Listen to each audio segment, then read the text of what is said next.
Hello, manga and anime lovers. I'm Branch, and today I'm going to be talking about Your Miss Servant, episodes 11 and 12.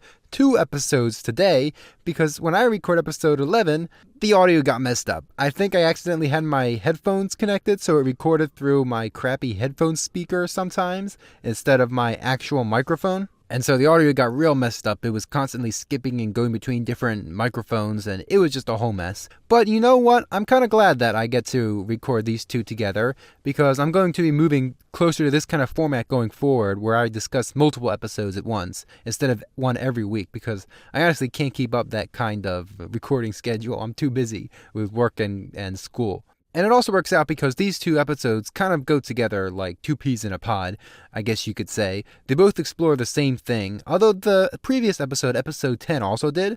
But really, the entire thing, and the entire, as I'm learning, the entire undercurrent of this entire show is Hituyoshi's, not his self-confidence, which is what I was going to say, but his self-confidence.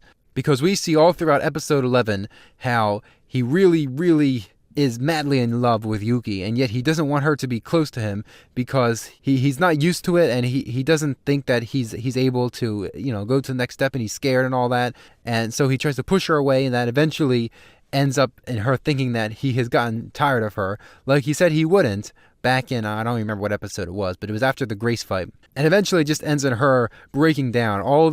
Now that she has been living a relatively normal life and she's accomplished most of her goals, all of the, I don't even want to say stress, but I guess the locks on her body that she had trained her body to not be emotional, to not be vulnerable to emotions. It breaks, and she becomes basically a leaking dam the entire time. The entire episode, the smallest things make her burst into tears, and it's very funny. It's also very sad, and it's also very believable. I don't know how realistic it is, but it's very believable that someone who has held back their emotions their entire life, once they manage to unlock that gate, that they wouldn't be able to control themselves because they're not used to having emotions at all. And I thought it was nice and a nice segue into the opposite, which is Hitoyoshi, because Hitoyoshi doesn't show his emotions very well at all, and which is odd because he's kind of a contrast with Yuki in that regard, because Yuki actually is beginning to become a very easy person to read. I mean, she kind of always was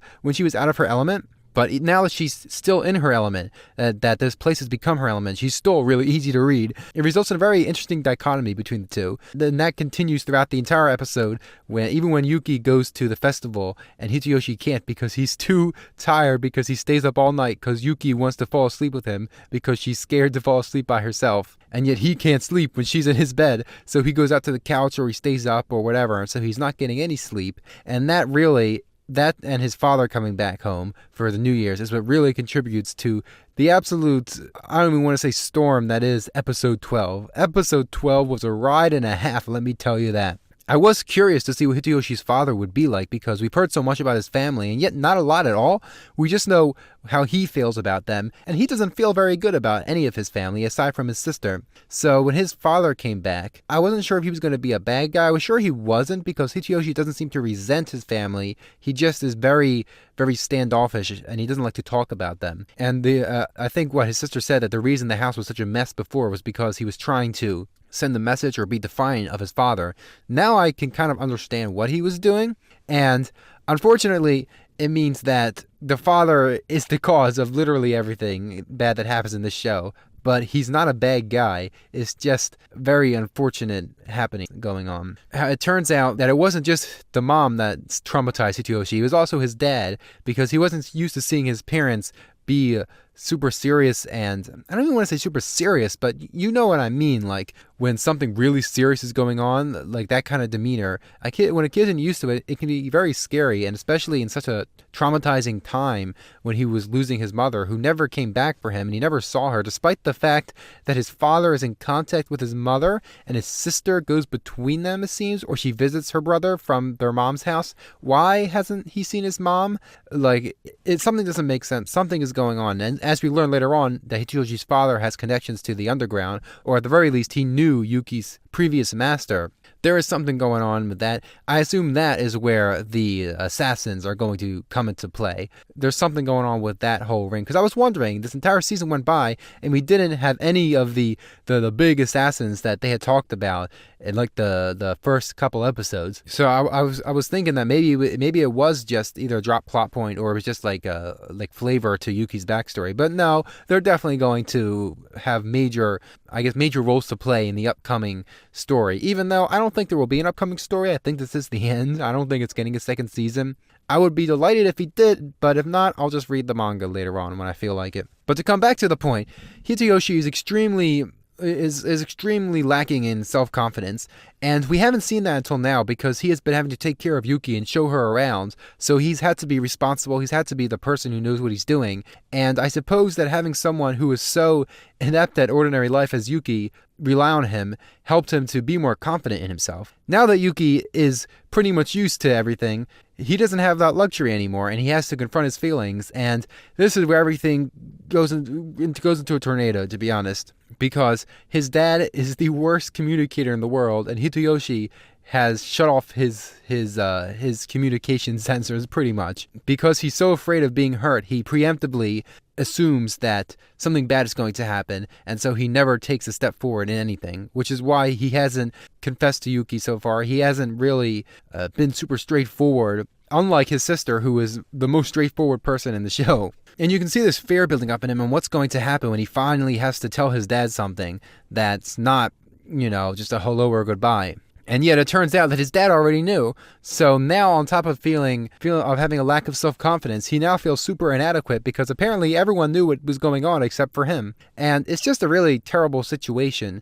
But it does lead to him trying to making a small step to overcome his insecurities by requesting almost his dad to let Yuki stay, even though it wasn't really a question to begin with. I mean, his dad got her there in the first place, which explains why Yuki knew where to go in episode 1. It doesn't explain their this seemingly childhood friendness of Yuki and Hitoyoshi, or at least the girl that looked like Yuki from way back in the day. Oh, now that I'm thinking about it, maybe it was her sister. I never thought of that. It might be her sister, because I was so sure they would go the cliche route of the girl in the flashback in episode 11 being Yuki, that I never realized it could be your sister, because we never saw the face. I'm glad I thought about that, because I didn't think about that when I recorded this beforehand. But anyways, back on topic. It all culminates in him making a small step forward when his dad leaves and thinking that he has changed. But unfortunately, he really hasn't, because even though he tries to tell Yuki his feelings, he tries to create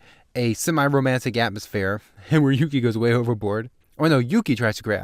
I got him confused. Yuki tries to create a good atmosphere, not romantic, but a good atmosphere, so she can give him her the birthday present that she got to start the episode. And yet, this is where the episode all falls apart, because Hitoyoshi does finally pull up the courage to confess, and Yuki doesn't seem to understand what he's saying. Now, this, I guess, in retrospect, would have been obvious, because she is not how should we say, fluent in the ways of the world. So when he confesses, she thinks he's just saying he likes her as a person. And yet, it's not entirely true, because just because she doesn't understand the words doesn't mean she doesn't understand the sentiment. Because as we see in the very last scene, she is definitely in love with him. I mean, we've kind of seen that throughout the entire series. She is very in love with him. She just doesn't know it yet. And yet Hitoyoshi lets his insecurities come right back up, because as soon as he's given even a little bit of pushback that he might be wrong and that something bad might be happening, he assumes the worst and retreats into himself. And it is a terrible way to end the season, if I'm being honest, because everything was going so good there, and then it all fell apart. And especially because there's no season 2, at least no season 2 confirmed, it just leaves it off on a super bad cliffhanger. It really kind of taints the season as a whole, to be honest. I mean, I don't know how else they could have ended it. Maybe included a 13th episode. I don't know if things go better there in the manga, or if it starts another arc or something. But still, man, they didn't have to end it like this. The entire season was really a much better than I expected it to be. Whereas it looked like, actually the artwork looked pretty good. That's the whole reason I went into it. But the The premise was so anime like and normal regular anime like that I never even thought that it was going to be this good. I never would have expected the writing to be so solid in some parts. I mean, yeah, in some parts it was just normal anime shenanigans, like with the school festival, and even with like the Grace fight kind of. There was a lot of tropey stuff in there, but there was also a lot of heart and good writing in it too. And especially as we come to the end of the season, you can see all that and everything I've discussed so far. That there has been a through line throughout this entire season, and unfortunately, it won't get paid off because the season's over. Dang it! But anyways, it was really good. Aside from the ending, it was really good. The animation was very, very good in some parts. It was alright in others, but it was I would say above par. The music was pretty good, and everything. The voice acting was great. I liked the characters. It was just really a really above average show, to be honest. And I'm not going to read the manga right away because I want to see if they're going to announce a season 2 in like a couple months. And then I also have to get caught up on a lot of other manga. But I really do want to read it. If there's no season 2, I will binge that thing. No problem. Well, that being said, that's all I really can think to say about these 2 episodes, the finale and this show as a whole. Really good. And I hope to see you whenever show I review next. Bye.